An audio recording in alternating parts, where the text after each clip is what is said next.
this happens to you, run. Adam worked the late shift at a small gas station off a quiet highway, and most nights were so still that he could hear the bugs hitting the glass. Around 2:13 in the morning, a little girl walked in wearing pink socks, a yellow sweater, and no shoes, and she stood by the candy rack without saying a word. He asked where her parents were, and she slowly pointed toward the dark road outside. Adam looked through the front window, but he only saw an old blue minivan parked by the air pump with its engine off and the driver door hanging open.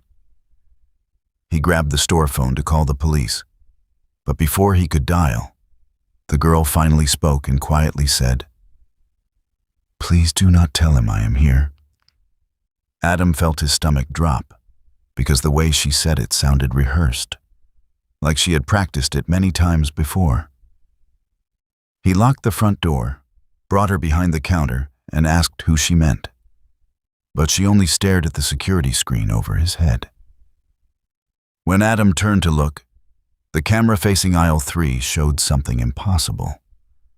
A tall man was already inside the store, standing completely still at the end of the freezer aisle, even though Adam never heard the door chime. Adam spun around, but the aisle looked empty from the counter. Then the girl started crying and whispered, "He bends down when people look for him." Adam rushed for the back room and hit the alarm, and when police arrived minutes later, they searched the whole building and found nobody.